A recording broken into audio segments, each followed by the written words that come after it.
할렐루야. 말씀과 기도로 시작하는 행복한 아침입니다. 오늘은 신명기 11장 10절에서 17절 말씀 묵상을 나누도록 하겠습니다. 오늘 10절 말씀은 이렇게 시작합니다. 10절 말씀 보면 내가 들어가 차지하려 하는 땅은 내가 나온 애굽 땅과 같이 아니하니 가나안 땅은 애굽 땅과 다르다는 것입니다. 그러면 애굽 땅은 어떤 땅이었습니까? 애굽 땅은 나일강을 끼고 있는 땅입니다. 나일강은 모든 시대의 애굽인들에게 풍요를 가져다주는 보물과 같은 그러한 강이었습니다.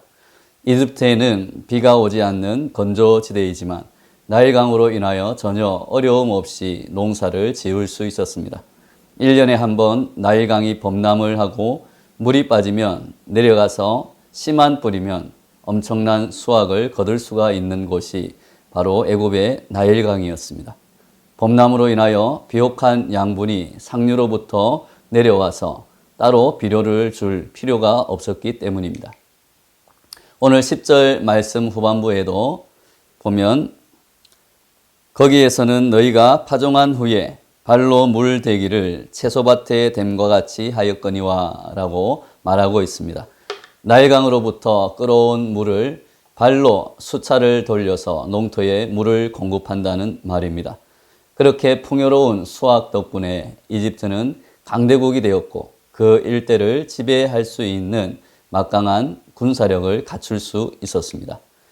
그런데 이제 하나님께서 인도하시는 가나안 땅은 이 애굽 땅과는 다르다라는 것입니다. 11절 말씀 보면 11절 말씀에 너희가 건너가서 차지할 땅은 산과 골짜기가 있어서 하늘에 내리는 비를 흡수하는 땅이요 라고 말하고 있습니다. 하늘에서 내리는 비를 흡수하는 땅이란 무슨 의미입니까? 가나안 땅은 산과 골짜기로 주름 잡힌 땅입니다. 요단강 하나만 있을 뿐 그 요단강도 우리 기준으로 볼 때는 개울 수준에 불과합니다. 그래서 언제나 물이 부족한 땅입니다. 사람들은 하늘에서 내리는 비만 바라보며 사는데 그나마 그 비도 내리면 금방 땅이 흡수해 버린다는 것입니다. 이스라엘은 매년 4월부터 10월까지 여름입니다. 이때는 모든 생물들을 죽음에 이르게 하는 건기입니다. 히브리어로 여름을 카이츠라고 하는데 그것은 죽음과 종말을 의미하는 캣즈에서 유래한 말입니다. 이 타는 목마름의 계절에 하나님께서는 한 방울의 비도 내려주지 않으십니다. 그리고는 가을이 시작되는 11월경에 비가 내리는데 이 비를 첫비 또는 이른 비라고 불렀습니다. 이 비가 내린 다음 파종을 하였습니다. 이른 비가 건기 동안 메마른 땅을 적셔주어서 땅을 부드럽게 하고 갈기에 적당하게 만들어 주었습니다. 그리고는 다음에 3월, 4월 여름이 시작되기 전에 봄비가 내리는데 이 비를 늦은 비라고 불렀습니다. 이 이른 비와 늦은 비는 한 해의 풍작과 흉작을 가늠하는 결정적인 역할을 하는 비였습니다. 그런데 이런 애굽 땅과는 달리 물이 부족하고 내리는 비마저 흡수하는 땅을 하나님께서는 젖과 꿀이 흐르는 땅이라고 말씀하시며 약속의 땅으로 주셨습니다. 왜 하나님께서는 그런 척박한 땅을 좋은 땅이라고 소개하시고 그곳으로 인도하시는 것일까요? 그 이유가 12절에 기록되어 있습니다. 12절 말씀 읽어보도록 하겠습니다. 내 하나님 여호와께서 돌보아 주시는 땅이라 연초부터 연말까지 내 하나님 여호와의 눈이 항상 그 위에 있느니라. 아멘. 가나안 땅이 좋은 이유는 바로 연초부터 연말까지 1년 내내 하나님께서 돌보아 주시고 지켜보고 계시기 때문이라는 것입니다. 이 말씀의 뜻을 더 알기 위해서 다음 13절, 14절, 15절을 읽어보겠습니다. 우리 13절에서 15절 말씀 읽겠습니다. 내가 오늘 너희에게 명하는 내 명령을 너희가 만일 청종하고 너희의 하나님 여호와를 사랑하여 마음을 다하고 뜻을 다하여 섬기면 여호와께서 너희의 땅에 이른 비, 늦은 비를 적당한 때에 내리시리니 너희가 곡식과 포도주와 기름을 얻을 것이요 또 가축을 위하여 들에 풀이 나게 하시리니 내가 먹고 배부를 것임이라. 아멘. 하나님께서 이스라엘의 신앙을 항상 초부터 연말까지 점검하시겠다라는 것입니다.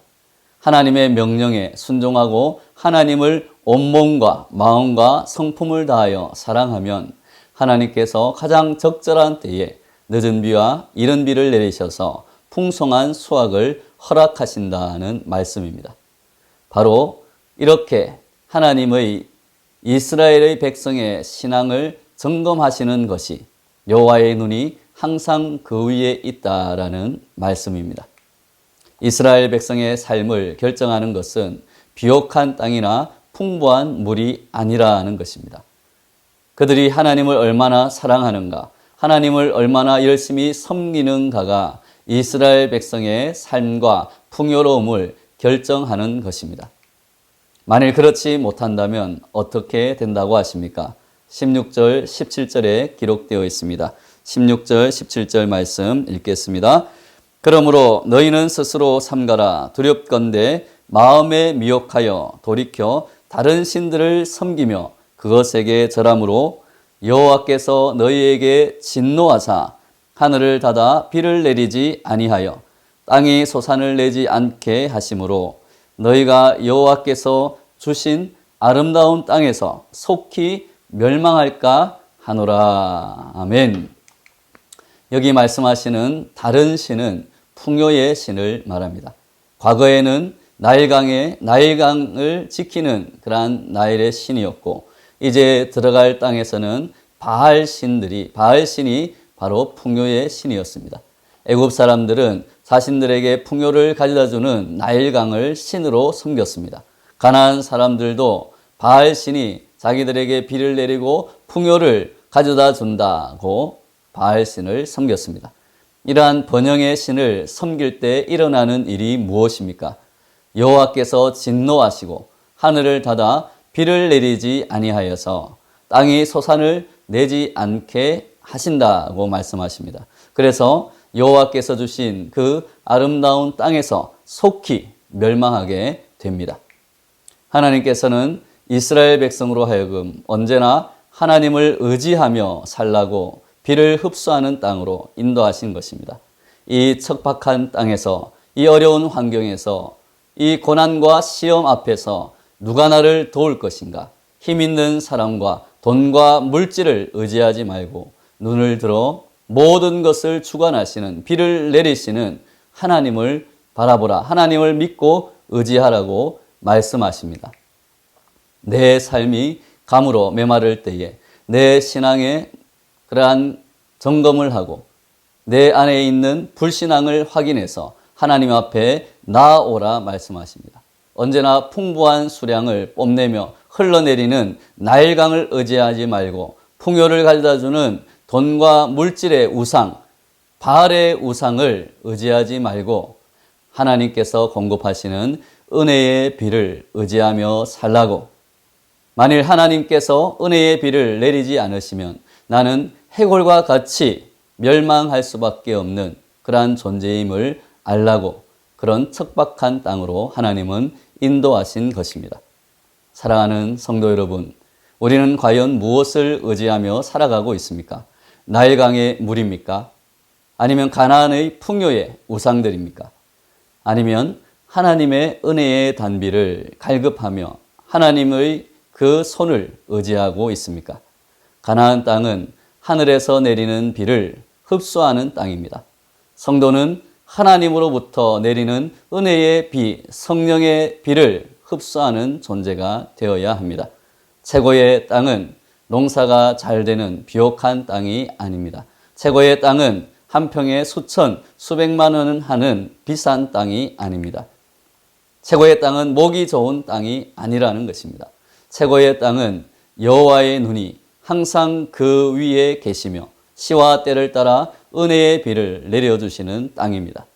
최고의 땅은 하나님을 사랑하며 하나님의 명령에 순종하며 하나님을 믿고 의지하는 사람들이 살아가는 땅이 바로 최고의 땅이 되는 줄로 믿습니다.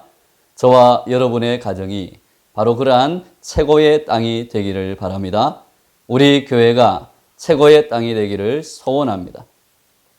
오늘 하루도 우리 가운데 하나님의 말씀이 살아있고 그 말씀의 은혜를 받고 하나님을 누구보다 사랑하며 온 몸과 마음과 성품을 다하여 섬기는 은혜의 땅이 임하기를 소원합니다. 그리하여 연초부터 연말까지 하나님께서 돌보아 주시고 하나님이 지켜주시는 은혜의 단비가 충만하게 부어져서 그 은혜를 베풀고도 남음이 있는 풍성하고 존귀한 저와 여러분들이 되시기를 예수님의 이름으로 축원합니다.